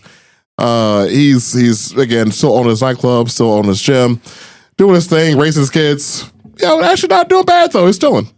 But naturally, you can't have anything nice because of fucking Nazis. So it comes to his club. Now, as I hope everybody's aware, Nazis are very racist and think very little of black people. It's kind of their thing. Yeah, it is a bit of their... It's kind of their thing. That one would say talent. I would say passion. And obvious mistake. So they go to the club. They see Eugene. They don't really think much of him. They think like, okay, well, this high end club that all these like high end, high society people are at. This black dude's probably just like, he might work here, sure. But there's no way he knows anything. He's probably pretty fucking stupid. Yeah, they don't know that he speaks 3 languages. They don't know he speaks German as one of them. So a few people from French intelligence start approaching, hey, dude, all these high ranking Nazis are coming to your club. You speak German. They don't think anything of you.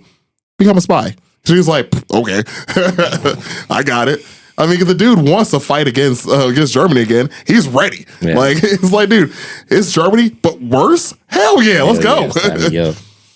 So he becomes a spy, And these people are just letting out all sorts of secrets in front of him. Like, he's learning so much. He gets assigned another spy who I actually have listed as well. I want to talk about in another podcast episode. Cleopatra, a.k.a. Kitty, who is also a spy in France, also a black woman. Josephine Baker, who I mentioned earlier, another spy, also a black woman, also in France. She was recruited by the French military intelligence as a spy as well. In America, she was a Broadway performer. She performed on Broadway. She was actually one of the first. She was actually the first black woman to be in a major motion picture back in the day. Again, very, very high honors. She was very beautiful as well. So she had a way of disarming men to make them talk, not sexually, but just the little guard down around her. Didn't think that she was up to much. I think she also did this in Italy as well. So she was in France and Italy spying for the French because I think she spoke Italian as well. Anyways, I need to do research on her and do an episode of her eventually. But Eugene, there was a problem. So the French, I guess I'll shit about them for once in this episode, actually. The fucking French intelligence was lacking intelligence. What? I know, right? So they forgot to tell, there was a group of French resistance fighters that were in a gang together. They were all just gangsters, whatever you want to call them. They forgot to tell them Eugene was on their fucking side. Now, I guess I get it. They think gangsters pretty stupid. They think, whatever, what have you. They didn't tell them soon enough because they fucking shot Eugene. Eugene was chilling, doing on the side of the French. And these French gangsters came in and shot Eugene in the stomach. God damn. I'm not gonna lie, and it's probably racist, but as soon as you said it, I heard a Chappelle sound effect. That's okay. Son of a bitch! That's fine. Like that's where my head went for some reason. What makes it worse about this story Why you shoot me like that? Yeah, I can see it. Yeah, just 100%. Oh, God bless. I can see it. So yeah, I get, not want to tell everybody that Eugene's a spy and shit. But if these guys have been talking shit about Eugene for quite some time, they want to do something to him, you might want to stop them. Yeah, well, like,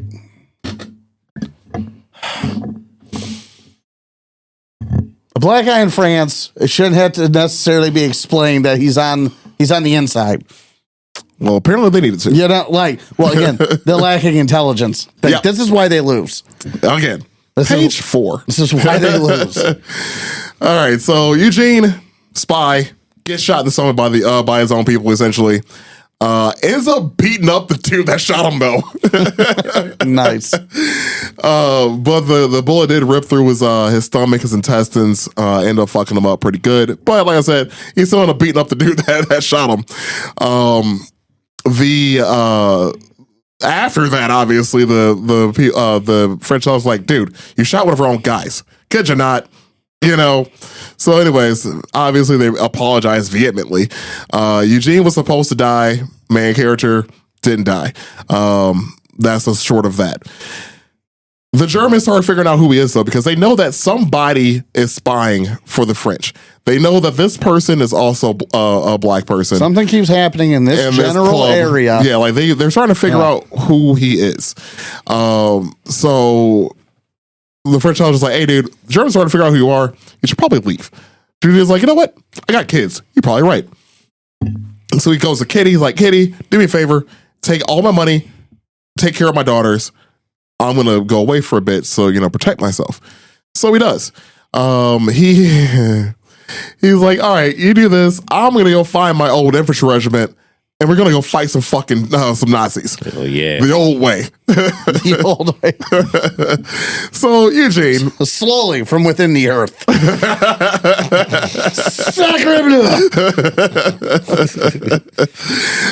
So Eugene packs up a 50-pound pack of sardines, wine, and cigarettes, and starts walking. That is the most French fucking thing I have ever fucking heard.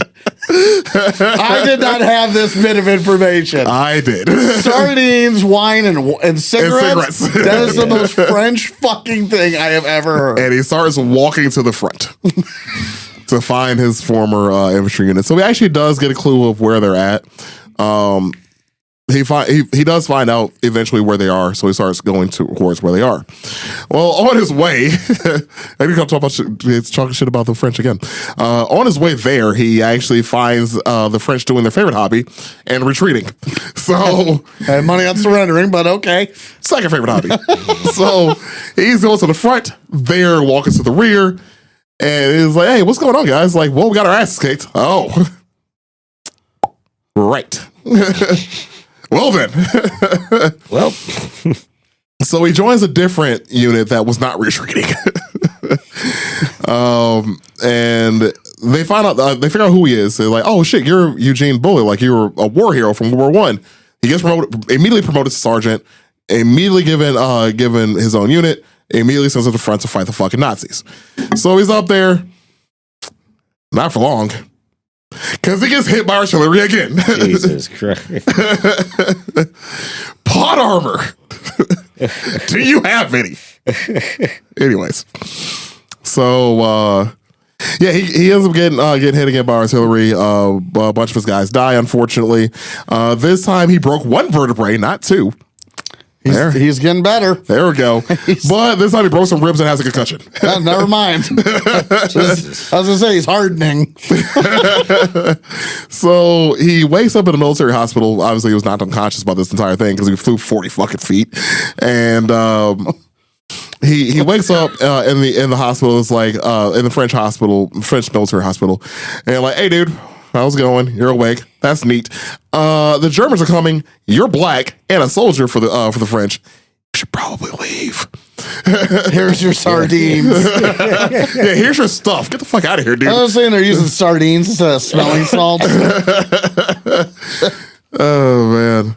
So yeah, they pretty much tell him like you're about to have a very, very bad time here. You're an American. Go back to America.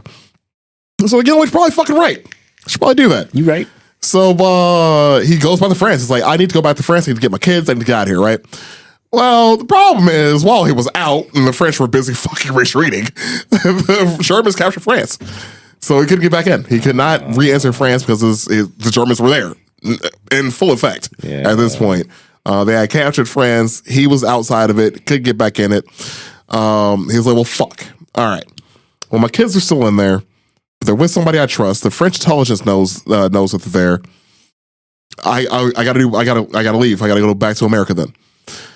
Now, let's go back, rewind about an hour and talk about the fact that he didn't have any paper when he left.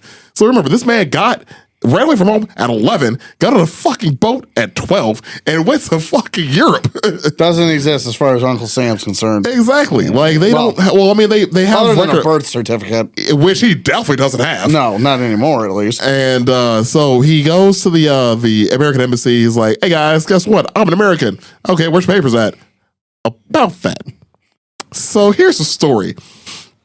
We got really lucky. He got super fucking lucky. There was a guy there from his hometown. So the guy asked me like a bunch of questions, like, hey, dude, like you think you're from here? Can you if you're Columbus, Georgia? I'm from there.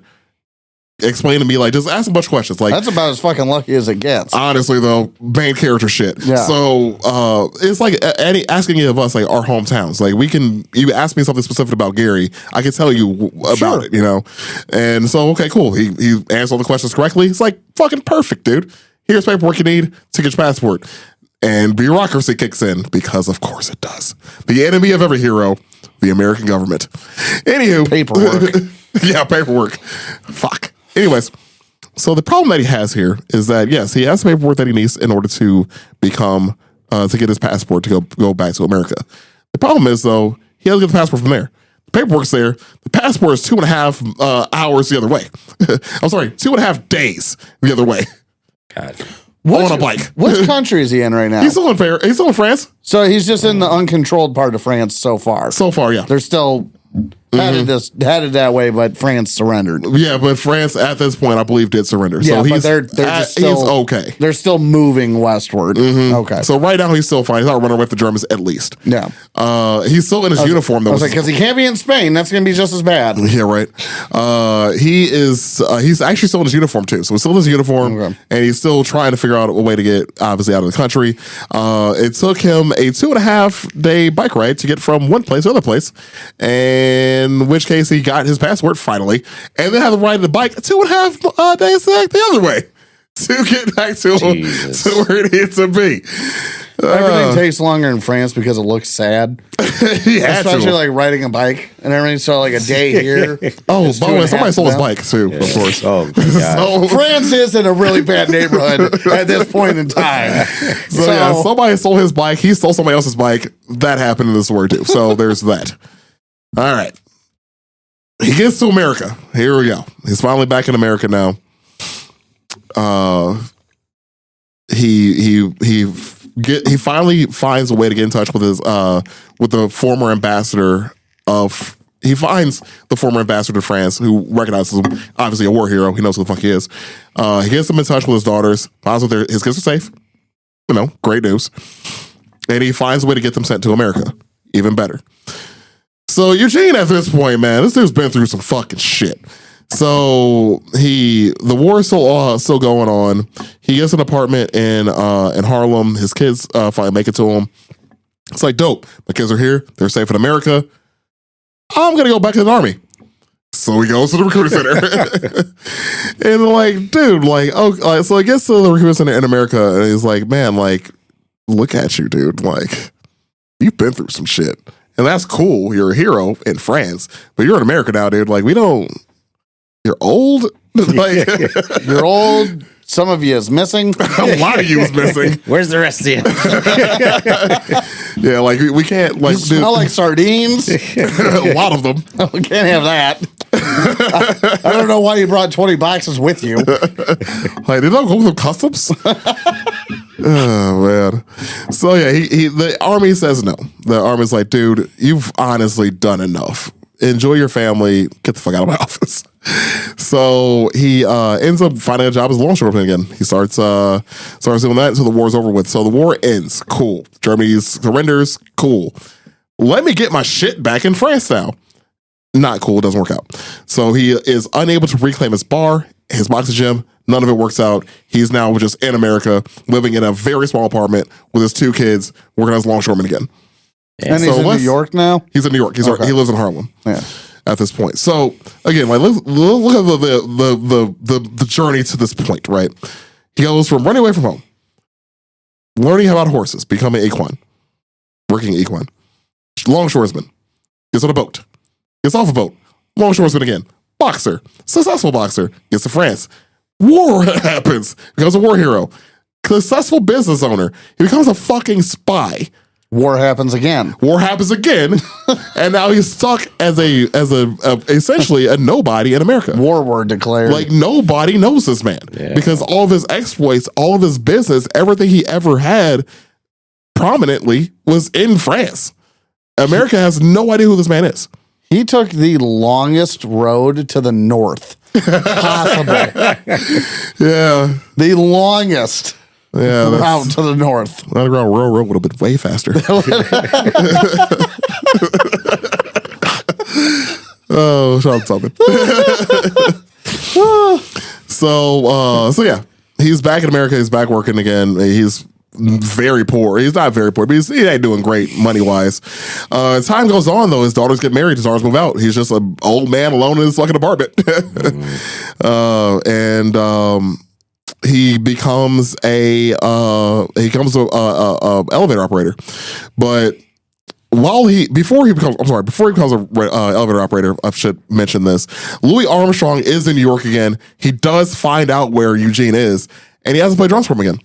So there is recorded record of Louis Armstrong and Eugene Bullard playing together. That's actually dope.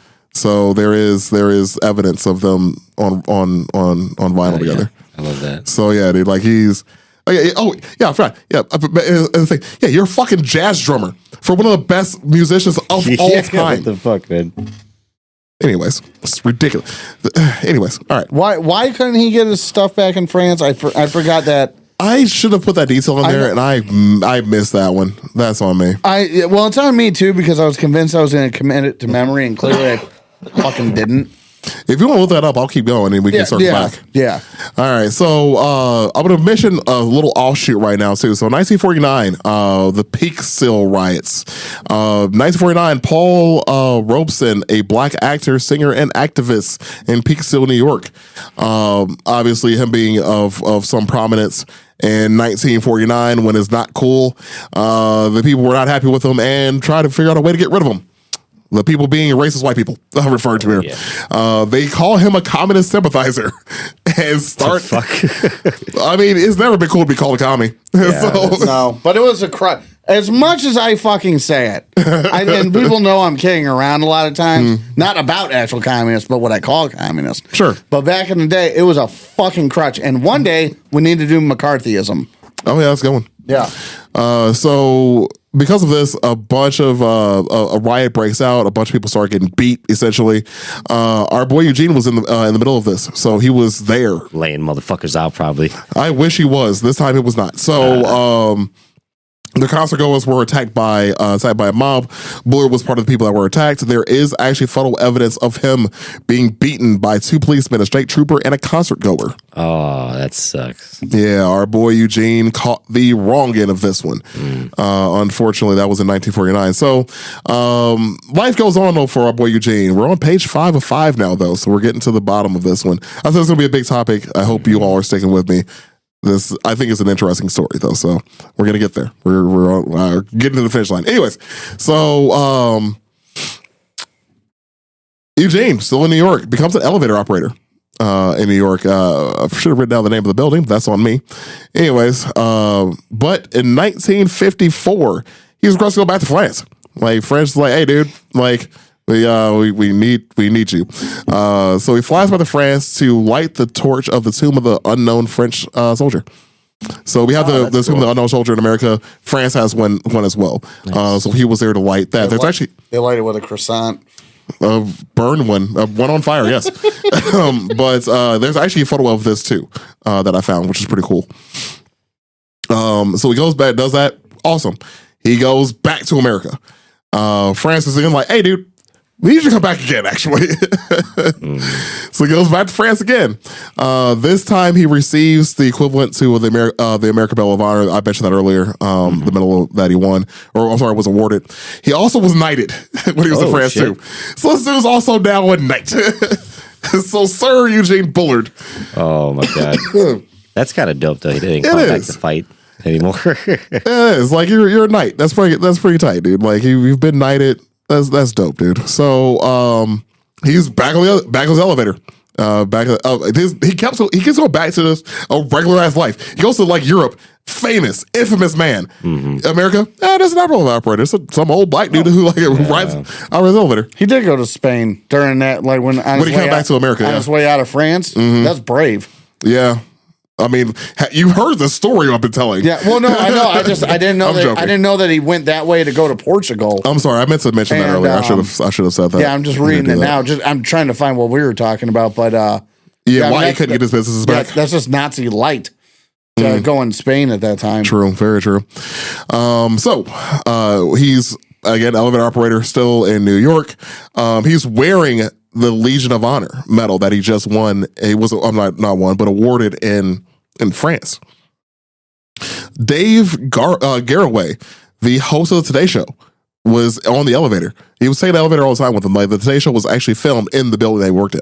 Oh. So, but Dave Garroway actually noticed the medal he was wearing. He knew what it was. He was like, dude, you're an elevator. Why are you wearing that? Like, how did you get this? How were you awarded this medal? You know, like, can you just tell me real quick? And he was like, oh yeah, man, I did this, and I was the first black, fighter pilot, and because that was a bit of a story. So Dave Garrett was like, dude, what the fuck? Why are you what?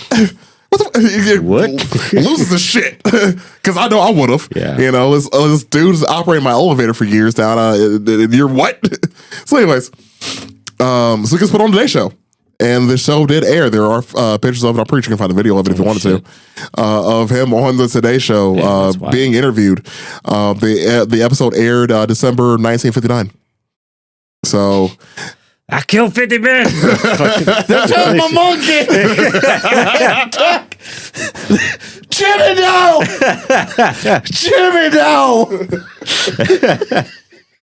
Obviously. Cotton Hill will never not be funny. That's exactly what happened. So as I mentioned at the beginning of the episode, this man's story was so ridiculous. Like ridiculous isn't the right word for it. It's so amazing. Nobody would believe it. So like they wanted to write a book about him, but nobody thought nobody would believe the book, you know?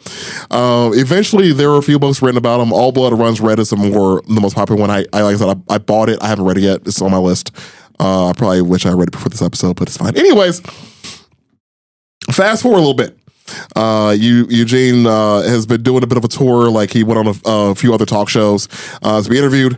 One day though, the president of France was in New York just doing a visit. He was just here like doing some shopping, photo opportunities, presidential shit while he's in another country. French.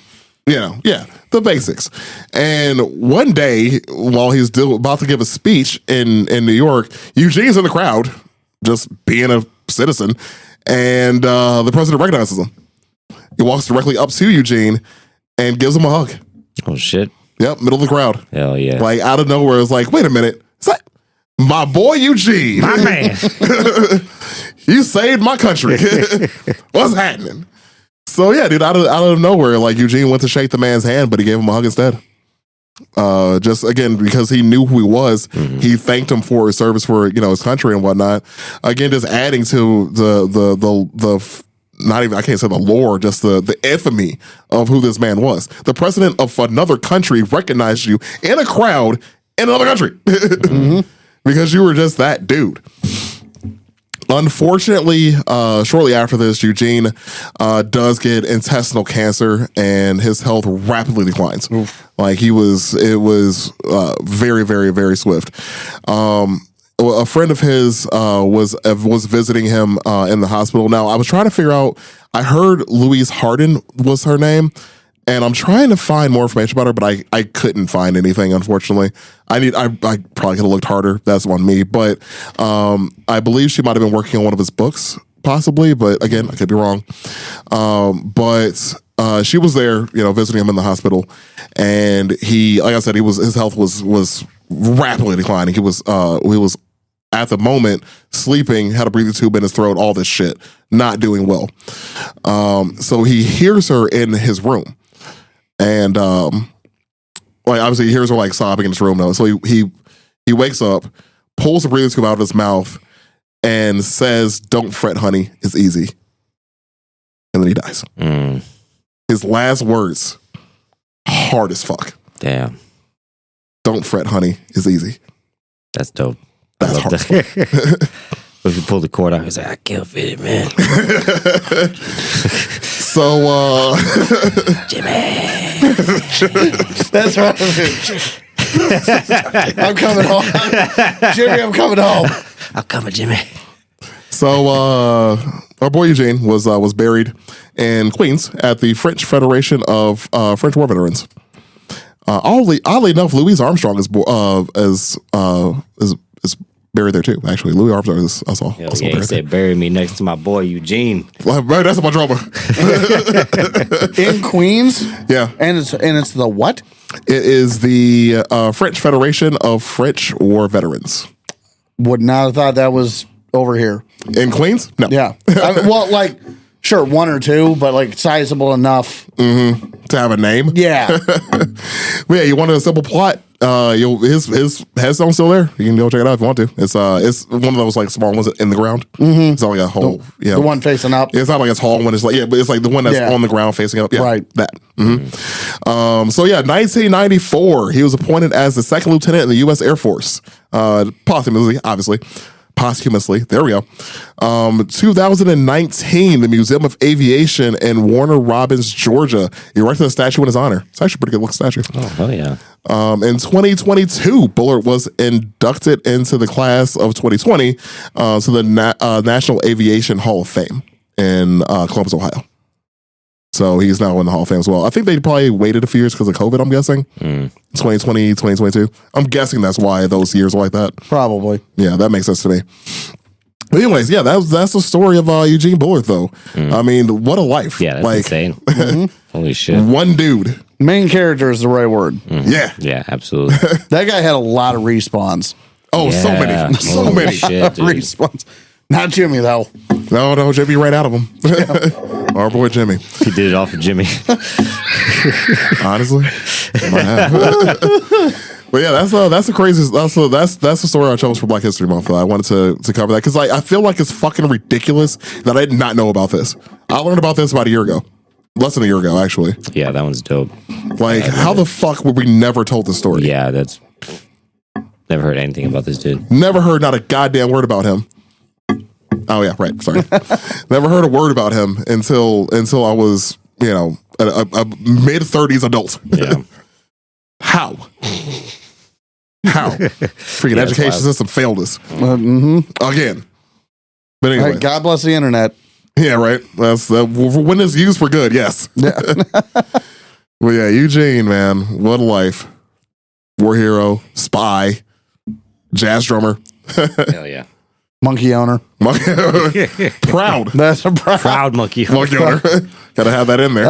Facilitator of comedically small jackets. Indeed, he did. Yeah, I didn't find anything. About why his businesses couldn't get him back. I know it was in the videos I watched, but I know I didn't read it. So Sure. it's probably just something nobody bothered writing down. It's easier to I don't know about what would have why that wouldn't have worked out, but yeah, I don't know. but yeah, our boy Eugene though, what a guy. Yeah, it's a dope one. I love that. Yeah, it's cool. Hell yeah. So yeah, if you want to read more about him, there is a book, like I mentioned before, called All Blood Runs Red, which, by the way, that came from his plane. I forgot to mention that earlier. Oh yeah. So on the side of his plane, because he won some fucking money from that dude. So on the side of his World War I fighter plane, he actually wrote in French, "All blood runs red," with a heart dope. and a dagger through with a heart and dagger that ran through it. That's dope. That's hard as fuck. It's hard as fuck. Yeah. It honestly looked like all the old, the drawing people used to make fun of old school tattoos. Mm-hmm. and whatnot back in the day. Yeah. That's what it looked like. Oh, okay. the heart, the heart with the dagger. Like it's it looks like where the idea came from. Yeah, if you ever look at some pre 1920s traditional stuff, it's not the best looking stuff. Yeah. For sure. Yeah, it was really crude for sure. Good stuff though. Mm-hmm. Cool stuff. Oh yeah. We need to do a tattoo history episode eventually. We'd talk about that forever. Yeah. All right, then. Well, this was an hour and 50 minutes of an episode. I hope you all enjoyed it. If you made it this far, really do appreciate you sitting here and listening to me talk for that long. That's the longest I've ever had to talk in an episode before, ever. So my mouth is dry, I'm thirsty, and I can use a snack. So anyways, if you made it this far, I hope you all enjoyed the story. Please give it a like and share with your friends. Give us a rating on Spotify, by the way. It's been a while since we had any ratings there. We could use the love. Give us a follow on social medias. Ben is control of Twitter still, so do with that information what you will. I will find you. Mm-hmm. Okay. And follow or be followed. It's DJ's fault because I love the saying. I really do. I'm just gonna go ahead and end here. Anyways, thank you so much for giving us the support as always. We appreciate it, and I hope y'all be cool. Thanks, guys.